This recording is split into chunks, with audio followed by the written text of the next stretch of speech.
Olá, bom dia, tudo bem? Graça e paz do nosso Senhor Jesus. Amém.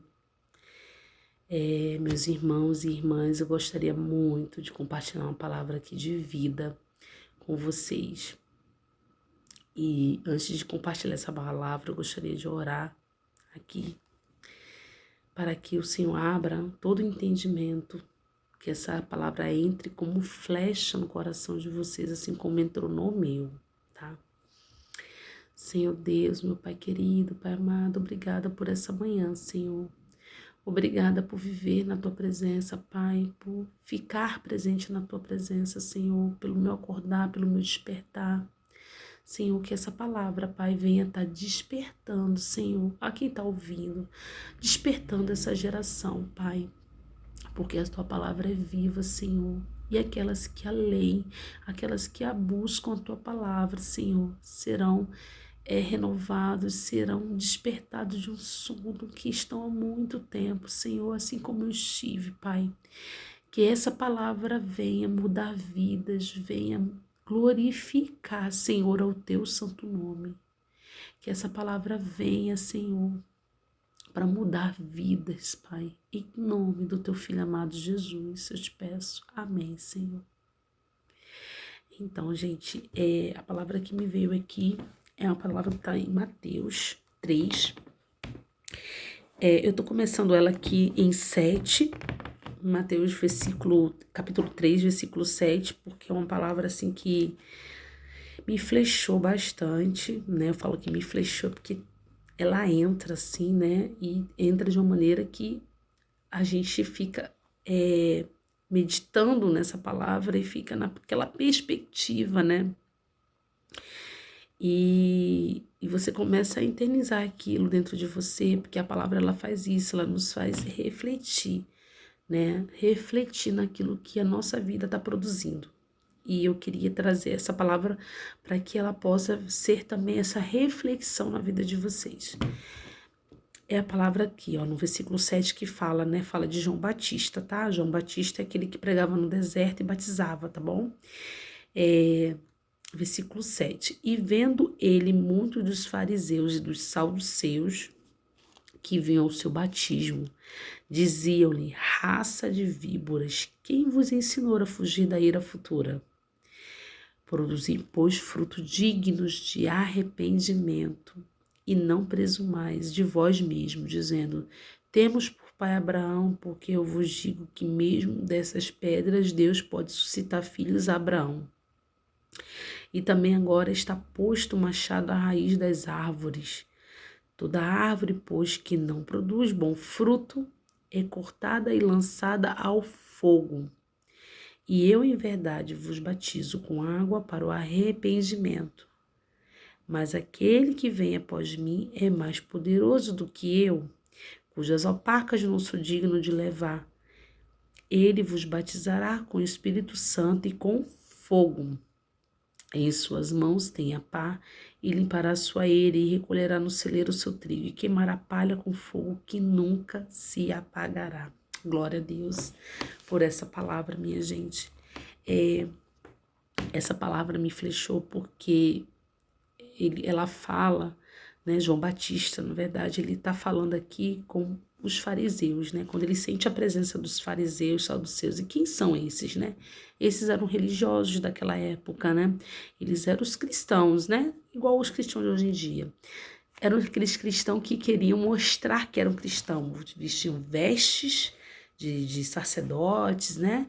Eles eram sacerdotes da época, queriam mostrar que eles eram cristãos, só que eles viviam apontando e não trazendo frutos de arrependimento. Aqui João Batista ele é bem categórico, porque os fariseus eles não queriam ajudar ninguém a se salvar, né? Eles só queriam ali que as pessoas fossem no templo arrecadar dinheiro, enfim. Ponto. Não queria a salvação das pessoas, queriam que as pessoas só ouvissem, né? Falar da palavra do Senhor ali e acabou, né? Mas sem gerar fruto de arrependimento, né? As pessoas não se sentiam arrependidas daquilo que cometia de errado. Então, João Batista, ele fala desse arrependimento, de não gerar esse fruto nas pessoas, né? Que eles eram pessoas que não geravam esse fruto. E ele fala, né, aqui, né? E aí ele continua. E em verdade eu vos batizo. Não, perdão, ele fala aqui no versículo 10. E também agora está posto o machado à raiz das árvores. Toda árvore, pois, que não produz fruto bom, é cortada e lançada no fogo. Minha gente, ele está falando de pessoas. Aqui ele está falando de nós como os cristãos. Toda árvore que não produz bons frutos. Quem são as árvores? Somos nós. Uma árvore que não tem fruto bom, o que ela produz? Nada, né? Ela é cortada, né? Se você for ver uma árvore, a gente olha, poxa, não dá uma fruta boa. Você vai lá e corta a árvore porque fala que a árvore está ruim. É a mesma coisa com pessoas. O que é dar fruto bom? É a gente falar da palavra do Senhor, pregar sobre arrependimento, aquilo que não está certo no nosso coração. E a gente, como cristão, temos essa responsabilidade perante as pessoas, de cuidar das pessoas, de gerar frutos de arrependimento e trazer elas para o nosso Senhor. Não é para a igreja, é trazer de volta ao nosso Senhor.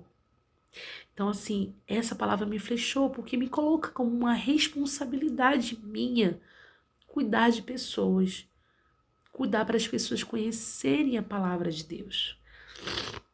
E aqui fala, sabe, eu em verdade vos batizo com água, e aí ele fala dele. Ele aí está trazendo a responsabilidade para ele também. E ele explica, eu em verdade vos batizo com água para o arrependimento. Mas aquele que vem após mim é mais poderoso do que eu, cujas alparcas eu não sou digno de levar. E ele vos batizará com Espírito Santo e fogo. Aqui ele já está presumindo o Senhor Jesus, ele já está trazendo o Senhor Jesus para dentro desse momento, né? Que o Senhor Jesus, esse sim, é o Todo-Poderoso. Então ele não traz, João Batista não traz a glória para ele. Ele fala que é o Senhor Jesus que está vindo, que está trazendo. Que ele está vindo justamente para mudar isso, para mudar toda essa perspectiva.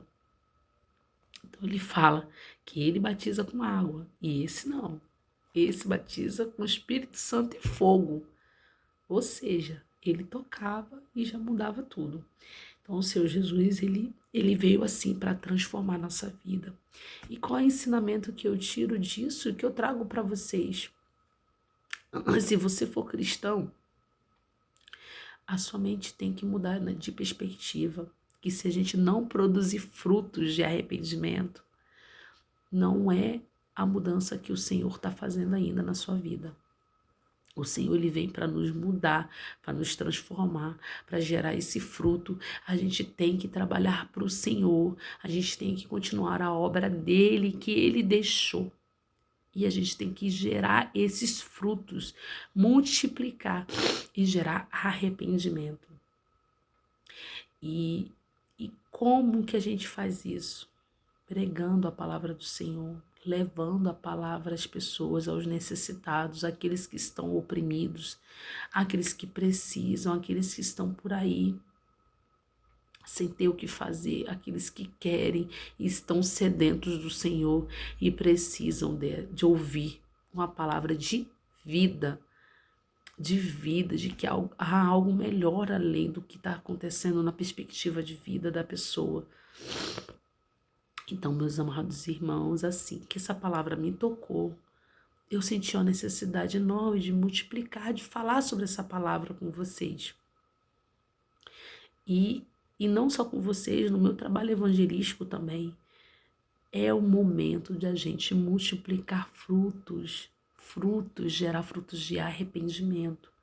O mundo necessita de nós, necessita de pessoas que levem a mensagem do Cristo, as pessoas que querem cuidar de pessoas.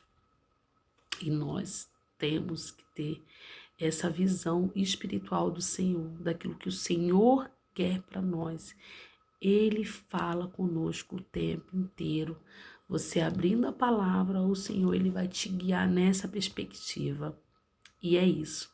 Essa palavra é aqui para finalizar. Eu tenho um pedacinho aqui, ainda em Mateus 3, que fala assim no versículo 2, né? Que João Batista dizendo: arrependei-vos, porque é chegado o reino de Deus.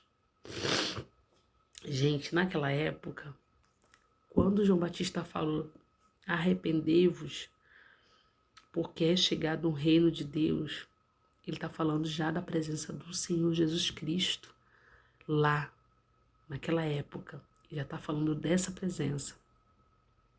E hoje, né? O que seria esse reino de Deus? É a presença do Senhor nas nossas vidas. O reino de Deus, ele atua o tempo inteiro aqui, no nosso mesmo plano. O Senhor, ele atua. Ele é a presença de Deus. É Jesus que é o reino de Deus atuando paralelo aqui no nosso plano terreno. Então, não sejam pessoas que acham que vou morrer, vou viver, vou morrer, vou para o céu. E você não está vendo o reino. O reino é a tua perspectiva. O reino dos céus é aquilo que a gente consegue ver, aquilo que a gente tem a visão de Cristo. É quando a gente olha para as coisas com a visão de Cristo. E a gente não olha, a gente não vê erro, a gente não vê nada de ruim. A gente glorifica ao Senhor em tudo, porque Ele está presente aqui, conosco o tempo inteiro. Essa é a presença do Senhor nas nossas vidas. Que essa palavra venha flechar o seu coração de forma abundante, que o Senhor consiga agir dentro dessa perspectiva, desse entendimento. João Batista, ele só pregava a verdade. E ele não queria só pregar a verdade, ele queria gerar frutos de arrependimento. Ele estava preparando o caminho. Pessoas precisam se arrepender dos seus pecados para conseguir viver uma vida eterna, uma vida com o Senhor. Refletir, a gente precisa refletir o nosso ser e poder usufruir daquilo que o Senhor Jesus nos deixou. O reino dos céus, o reino de Deus, que já está aqui, presente. Só que a gente precisa ter a visão espiritual para enxergar esse reino. Amém? Gente, obrigada e espero que essa palavra, assim, tenha feito sentido e tenha entrado no seu coração, assim como entrou no meu. Espero ter sido clara no entendimento, na palavra, e que o Senhor Jesus, ele faça morada na sua vida, no seu coração, e que essa palavra, ela venha multiplicar, né? Não só para mim, mas para várias pessoas. Faça multiplicar essa palavra para que você consiga levar o máximo possível essa palavra a todas as pessoas. Em nome de Jesus. Amém? Então, vou orar aqui para finalizar, tá bom? Ô Senhor, muito obrigada, Deus, por essa palavra. Obrigada, Senhor, por ter usado meus lábios para poder falar da Tua palavra para esse canal, para esse vídeo, Senhor. Que essa palavra, ela se multiplique e entre como flecha no coração das pessoas e faça morada, Senhor. Morada, pois precisamos conhecer mais da Tua palavra, fazer morada da Tua palavra, Pai. E cada vez mais, Senhor, buscar a Tua face, Pai. Senhor Deus, que esse dia seja um dia glorioso, seja um dia bendito, Senhor, cheio da Tua graça, da Tua presença, Pai. Que o Senhor Jesus continue abençoando vidas, Pai, através de mim. Continue trazendo, Senhor, as pessoas para serem cuidadas e moldadas, Senhor, segundo a Tua palavra, Deus. Obrigada, Pai, por mais um dia vivendo nessa gloriosa vida, Pai, que o Senhor me deu. E que eu continue a enxergar o reino na perspectiva de Cristo, como eu venho enxergado, Senhor. e que o Senhor continue gerando frutos no meu coração para que eu possa, Pai, multiplicar cada vez mais. Como diz a palavra do Senhor, quem há de pregar se não tem quem fale, né? E a palavra ela tem que ser reproduzida, principalmente então por pessoas simples que possam entender, né? Pessoas simples entendem pessoas simples. Que assim seja, Senhor. Que o teu reino seja tomado, Pai, e seja visto por pessoas que tenham um olhar de Cristo. É o que eu te peço, Senhor, e te agradeço. E que essa palavra venha gerar frutos de arrependimento no coração das pessoas. Em nome de Jesus. Amém.